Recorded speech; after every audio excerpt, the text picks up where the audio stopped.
أهلا وسهلا بكم أعزائي طلبة وطالبات الصف الأول الإعدادي مع درس الصيغة العلمية، تاني درس في الجبر. طيب تعالوا نعرف بنكتب العدد على شكل الصيغة العلمية إزاي. بيكون A في 10 أس N. طيب ال A دي هل بتساوي أي أرقام؟ لأ، من 1 إلى 10 ينفع تبقى 1 لكن ما ينفعش تبقى 10. يعني ال A هنا بنحول الرقم إلى أعداد من 1 لغاية 10، ينفع يبقى 1 لكن ما ينفعش يبقى 10. طيب ال N دي بتبقى عبارة عن إيه؟ الأعداد الصحيحة، بتنتمي للأعداد الصحيحة، يعني ما ينفعش يبقى له أس بقيمة عشرية فيها عدد عشري. طيب تعالوا كده نشوف عندنا عدد زي اللي قدامنا ده 5970، ودي الأصفار اللي قدامهم. لو جينا نعدهم 1 2 3 4 5 6 7 في 3، دول كده 21 صفر. طيب عايزين نكتبه على الصيغة العلمية. طيب تعالوا نشوف هنعملها ازاي. أولا أنا بدور هل في عندي علامة عشرية في العدد اللي قدامي؟ لا، مش شايف علامة عشرية، فأنا هعتبر العلامة العشرية كأنها موجودة هنا. يبقى هنا بيساوي. طيب أنا عايز أخلي العدد بين الواحد والصفر، يعني معنى كده ان انت هتقوم محرك العلامة من هنا وتفضل ماشي بيها تعدي كل الارقام دي لغاية ما تقف بين الخمسة والتسعة. يبقى العدد بقى بالمنظر ده.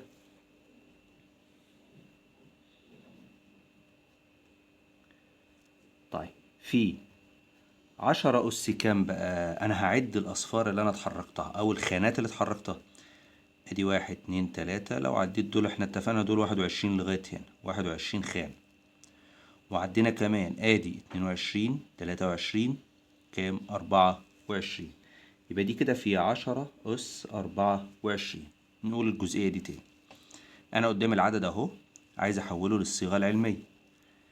بدور هل في علامة عشرية؟ لا، أنا مش شايف علامة عشرية، يبقى أنا بعتبرها هنا كده بره العدد خالص. طيب أنا عشان أحوله للصيغة العلمية يبقى العلامة دي المفروض تتحط فين؟ هاجي عند آخر رقم وأقف قبله وأحط العلامة زي ما احنا عملناها هنا. طيب العلامة هتعدي كل ده، خد بالك احنا اتحركنا الناحية دي، شدينا العلامة الجزء ده الناحية دي. يبقى في الحالة ديت بيكون الأس بالموجب. طيب أشوف أنا اتحركت كام خانة. احنا عدينا الأصفار دي في الأول لقيناهم 21 صفر، بس أنا مش هقف هنا، أنا هروح أقف هنا. يبقى هكمل على 21 22 23 24. يبقى العدد بقى 95 جزء من 100 في 10 أس 24.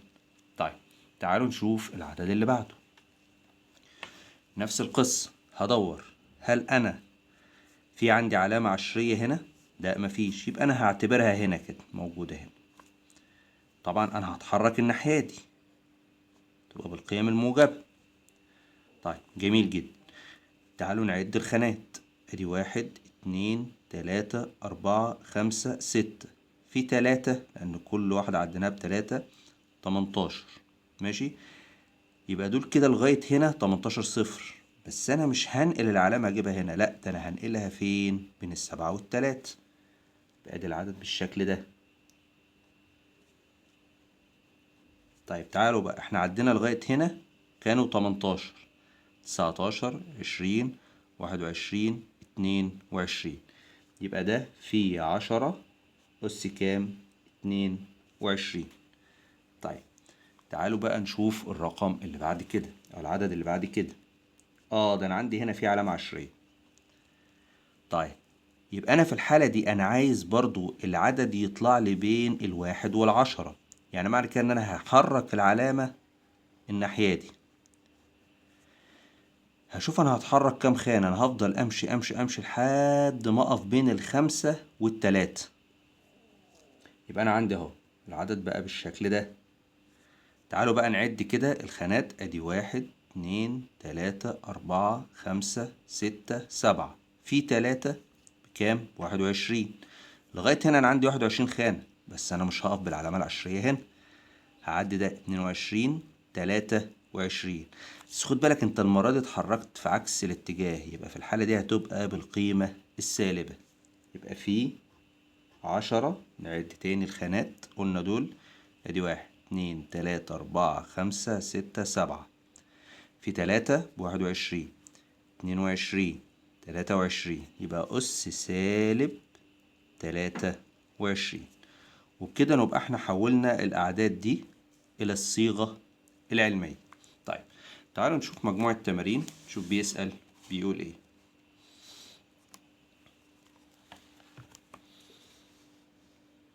بيسألني في الجزء ده بيقول لي أي من الأعداد الآتية مكتوبا بالصيغة العلمية. طبعا احنا فهمنا وعرفنا الصيغة العلمية وعرفنا الشروط بتاعتها. هشوف لو الشروط كلها متحققة يبقى ده صيغة علمية، لو مش متحققة يبقى ده ما هواش بالصيغة العلمية. طيب عندي أول عدد 4.6 في 10 أس 8. أول سؤال، هل 4.6 بين الواحد والعشرة؟ مضروبة في 10؟ هل الأس بتاعها صحيح؟ يبقى ده صيغة علمية، يبقى أول واحدة ديت صيغة علمية. طب تعالوا نشوف اللي بعد كده، 45 في 10 أس 8. هل ال45 بين الواحد والعشرة؟ لأ، ال45 ما هياش بين الواحد والعشرة، يبقى في الحالة دي في شرط ما تحققش، يبقى ده ما هواش بالصيغة العلمية. طيب هنا لو في سالب أو موجب ما تفرقش معايا في حاجة. طيب عندي هنا، لأن هنا الشرط اللي عندي في الأعداد بالصيغة العلمية وهو وجود قيمة مطلقة، يبقى أنا هدور على العدد ده.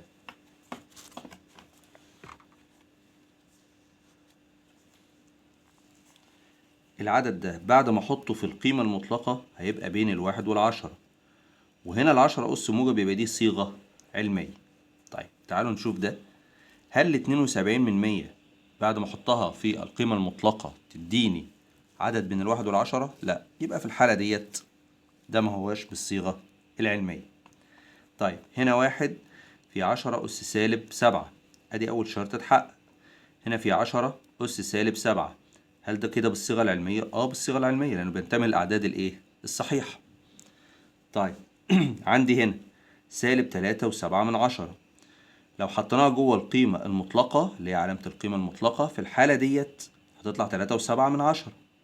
طيب خد بالك هنا بقى، الأس ما هوش عدد صحيح، يبقى في الحالة دي ده لا ينتمي إلى الصيغة العلمية أو ما هوش مكتوب بالصيغة العلمية. طيب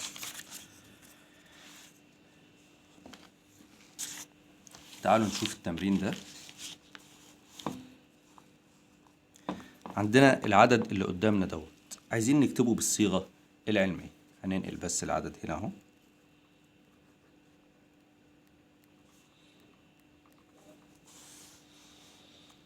طيب أول حاجة أنا عندي في علامة عشرية؟ مفيش، زي ما اتفقنا هروح أحطها هنا كده، بيساوي. أنا المفروض إن أنا أجيب العلامة فين عشان يبقى بين الواحد والعشرة؟ بين الاتنين والتمانية، يبقى دي هنا 8.2 في عد بقى، ادي خانة 2 3 4 5 6 7، يبقى في 10 أس كام؟ أس 7. أنا اتحركت الناحية دي، واحنا اتفقنا لما يبقى الحركة الناحية دي هيبقى بالقيمة ايه؟ الموجبة، يبقى 7 بالموجب. طيب تعالوا نشوف الرقم اللي بعده.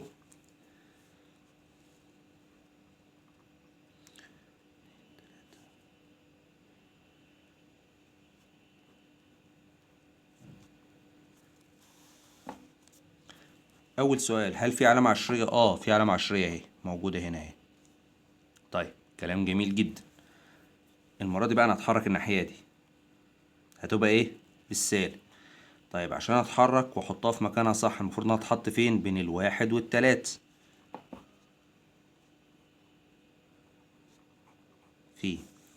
اشوف انا اتحركت كام خطوة، ادي 1 2 3 4 5، وعديت الواحد 6، يبقى في 10 أس ايه بقى عشان اتحركت الناحية دي؟ -6. طيب تعالوا نشوف التمرين اللي بعده.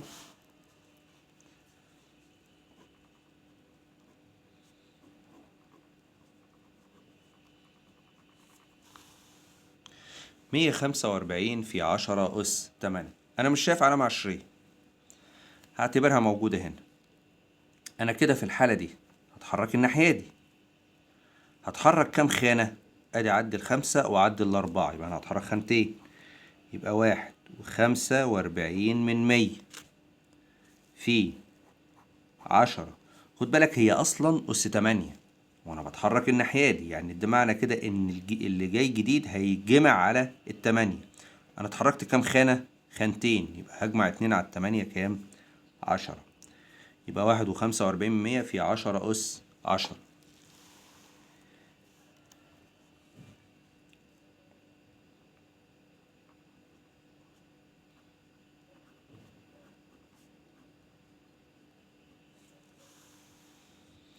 هنا بيقول لي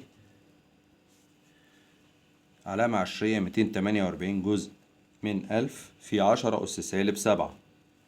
المرة دي أنا هحرك العلامة العشرية الناحية دي، هي العلامة العشرية موجودة فعلا. أنا هحركها كام خانة الناحية دي؟ خانة واحدة، هعدي الاتنين بس، مش هزود عن كده. يبقى دي هنا 2.48 في 10. احنا اتفقنا لما اتحرك الناحية دي هيبقى الحركة اللي اتحركتها بالسالب، هيبقى فيه هنا كده عديت خانة واحدة يبقى فيه -1، وأصلا كان فيه -7، يبقى أنا هضيفهم على بعض تبقى -8. يبقى 2.48 جزء من 100 في 10 أس -8. تعالوا نشوف التمرين اللي بعده.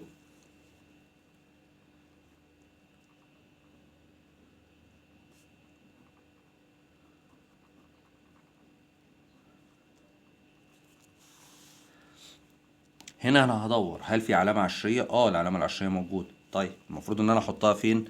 حركها لحد ما تبقى بين الواحد والخمس أهي.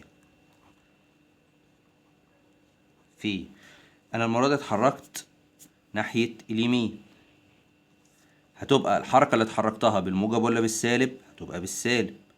خد بالك في أصلا -9، وأنا هعد بقى أدي خانة 2 3 وعديت الواحد 4، يبقى -9 وسالب 4 يدينا كام؟ -13. يبقى في 10 أس -13.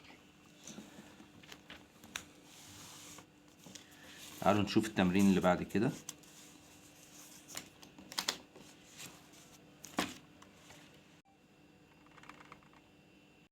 طيب تعالوا نشوف أفكار التمارين اللي زي دي.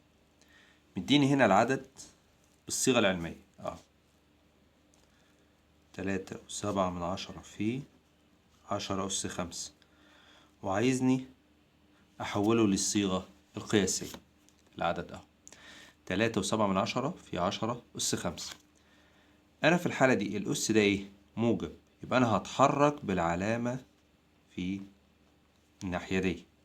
طيب بيساوي أدي 3. طب أنا هتحرك كام خطوة؟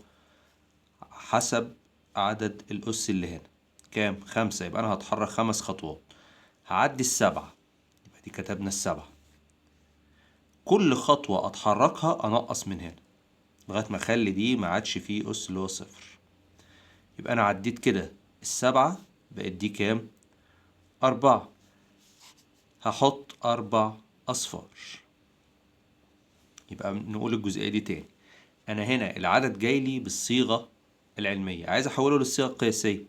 هشوف الأس كام؟ الأس بالموجب، يبقى أنا هتحرك الناحية دي، هشد العلامة، كل خطوة اتحركها هنقص من الأس ده، يعني من الآخر أنا هحرك العلامة بعدد الرقم اللي موجود في الأس. حرك العلامة 5 خطوات. تعالوا نشوف كده، هي كانت بين ال3 وال7، فعدت ال7 أدي 1 2 3 4 5، يبقى أنا كده عملت العدد مظبوط. طيب تعالوا نشوف تمرين تاني.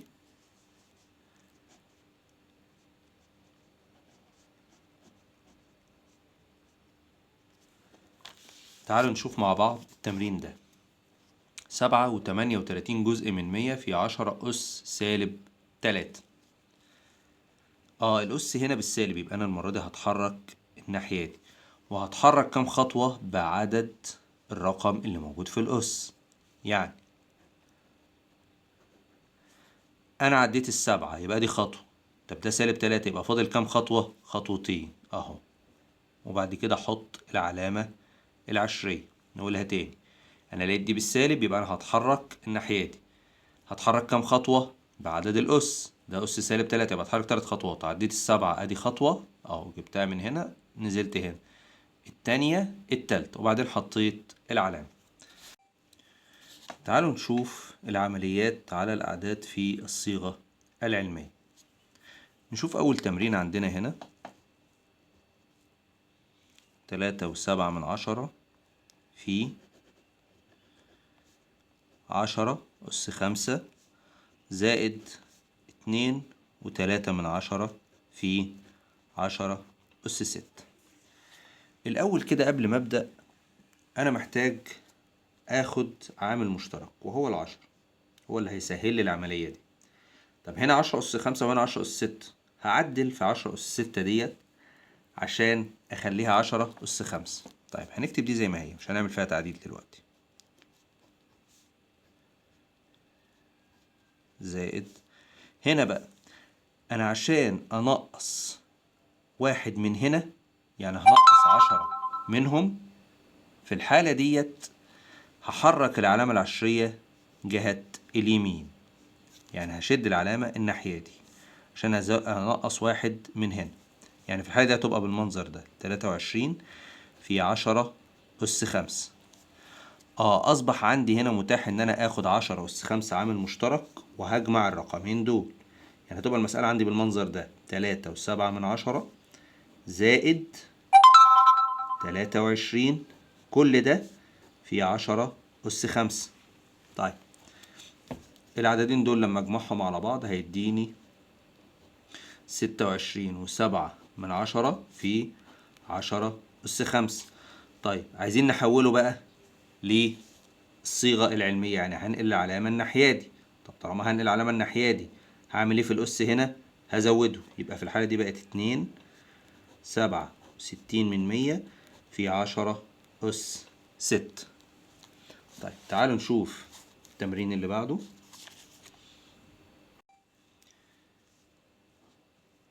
التمرين اللي بعده عندي هنا 2/10 في 10 أس 8 ناقص 3.2 في 10 أس 9.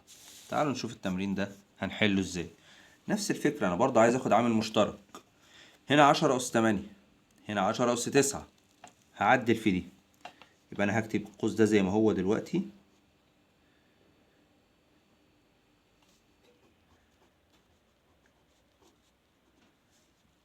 هنا التعديل اللي أنا هعمله إيه؟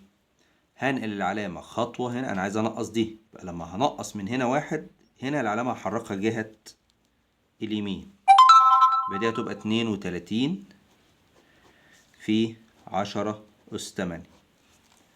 طيب جميل جدا. هنا أصبح عندي 10 أس 8 وهنا 10 أس 8، أقدر آخد 10 أس 8 عامل مشترك.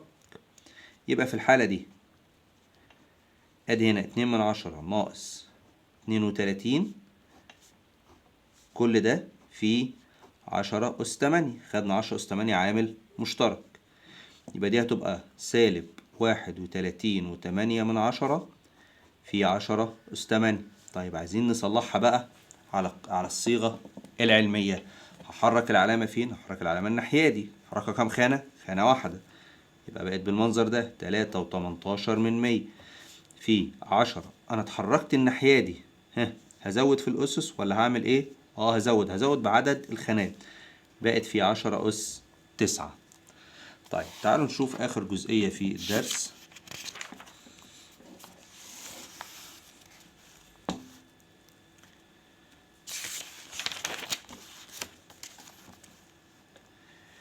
عندي هنا بيقول لي أوجد ناتج العملية اللي قدامنا دي، 6.5 في 10 أس 4 في 8 في 10 أس 2. طيب ننقل بس التمرين.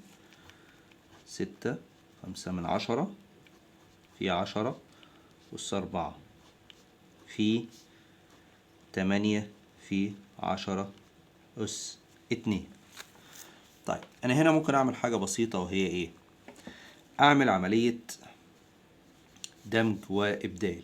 يعني أقول له 6.5 في 8 في 10 أس 4 في 10 أس 2. طيب هنيجي هنا عندي 6.5 في 8 دي ب52 في طبعا 10 أس 4 في 10 أس 2 احنا خدناها في الدرس اللي قبل كده. عند الضرب بنجمع الأسس هتبقى في 10 أس 6. بس أنا عايز أكتب على الصيغة العلمية دلوقتي. يعني معنى كده أنا مش شايف علامة عشرية، هعتبرها هنا في آخر العدد وأقوم أحركها الناحية دي كام خانة؟ خانة واحدة. يبقى العلامة العشرية تبقى بين ال5 وال2 في 10 أس كام؟ أنا اتحركت خانة واحدة يبقى زود هنا، يبقى دي أس 7. طيب تعالوا نشوف التمرين اللي بعد كده. 2.4 في 10 أس 11 على 1.2 في 10 أس-4 في 10 أس 11 على 10 أس-4. أو لو الناس هتتلخبط ممكن نكتبها بالمنظر ده. 2.4 على 1.2 هنا في 10 أس 11 هنا في على 10 أس-4. يبقى أنا قسمت القوس ده على القوس ده، مفيش أي مشكلة. طيب 2.4 على 1.2 يدينا كام؟ يدينا 2 في 10 أس 4 على 10 أس-4. عند القسمة بنطرح الأسس. خد بالك الأس اللي تحت إشارته سالبة، يبقى 11 ناقص 4. ناقص في ناقص بموجب، تبقى 11 زائد 4 بكام؟ ب15 في 10 أس 15. ولغاية هنا بيكون انتهى الدرس، وأتمنى التوفيق لكافة طلبة الصف الأول الإعدادي. والسلام عليكم ورحمة الله وبركاته.